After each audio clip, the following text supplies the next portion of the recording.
Good morning, Albert, and happy Friday. I hope the day is treating you well. Countdown to the weekend is on, and countdown to receiving this thing. Ben's coming by today to load it up on the trailer, so I'm going to do a once-over detailing it, and then we're going to load it up. Right now, I wanted to shoot a final video for you just to give you a couple of tips on a few items with the bike, things that I look out for, and stuff that you're going to want to look out for once you receive it and get riding. So 5 items. One is the chain. Another one is an introduction to the tack and fuel range and stuff. There's a couple of bolts I want you to keep an eye on. Something about the side covers and the fork tubes. So first of all, the chain. The Bonneville, the Scrambler, and the Thruxton all have different degrees in chain flex. Now on this one, there's probably a little less than an inch of movement there.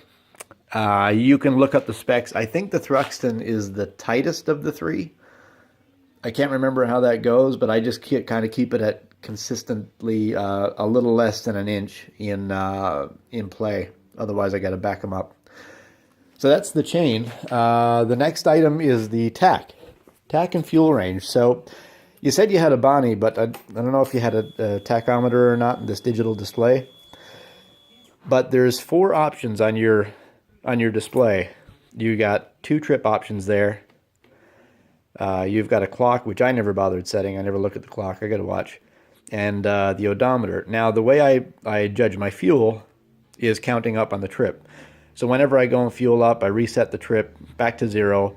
It counts up to 180 or 190 kilometers before the fuel light will come on. Now that's a great gauge too. Apparently after the fuel light comes on, you get another 30K or so before you run out of fuel. I've never tested that out. You can do some research on it to see if it's an accurate range or not. But basically, when this thing gets up close to 180, I know it's time to fuel. For me, I would do long trips to work. From home to work, it's almost 50K.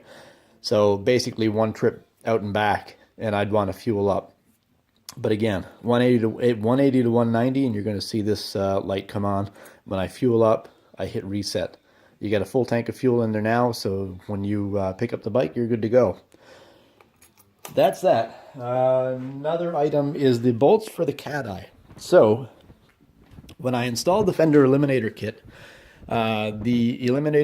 the license plate mount, the cat eye, and then later when I installed the fender, the whole thing sort of hooks on by 2 bolts under here. You can see I installed the stock signal lights. They went onto this little elbow bracket. So underneath that bracket, between the 2 bracket rods, there's 2 bolts that sort of pin the whole thing together. They haven't completely undone, but they've backed off a little bit. And I think what it is, it's wind buffeting. The wind has taken this thing for a ride, and it's causing some movement underneath and causing those bolts to back off. Again, it hasn't been scary yet. They haven't come off. I haven't lost the assembly. But it is something that I do keep an eye on whenever I do my walk around. When I check the oil level, check the chain tension and so on, I'll keep an eye on those 2 bolts and give them a tweak. Just something that you'll want to keep an eye on. Another item is the side covers. When you do your first walk around, you'll see from a distance those covers look great. I actually put these side covers on as sort of a part-time thing. A lot of times when I'm just cruising around town, I'll take them off and expose the filters underneath. So when I chose to put them on first, it was like, well, they're still Brooklyn's green. I got to do something with them.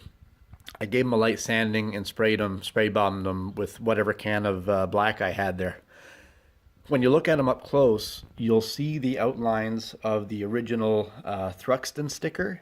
That's still there. I didn't work hard enough to take that off. It wasn't important to me. It might be important to you. If so, it's just a heavier sanding and some heat from a heat gun, and that'll come off. That's something if you want to pursue it. Just a heads up when you're doing your walk around so you see that. And finally, the forks. So I mentioned in an earlier video that these things are the stock tubes with progressive internals. I had them painted this gold color with a rattle can. I'll show you that can. Now, when I painted them, I used a couple of items. One was a self-etching primer here.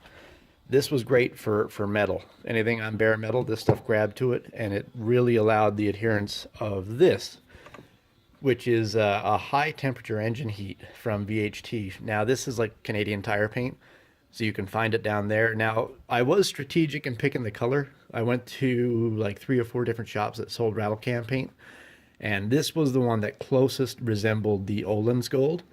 And I wanted something like that because I love the upside down gold forks. So I wanted something that sort of mimicked that. And this is the color I ended up going with. So if you want to respray them, if you need to do any touch ups, this is the stuff to get. And like I said, I believe it was Canadian Tire where I bought it. And that's all I got for you. Anything else I think of, anything that you think of when you receive the bike, feel free to shoot me a message and I'll help you through it the best I can. All right, pal. Hope you enjoy it, and we'll be talking to you soon.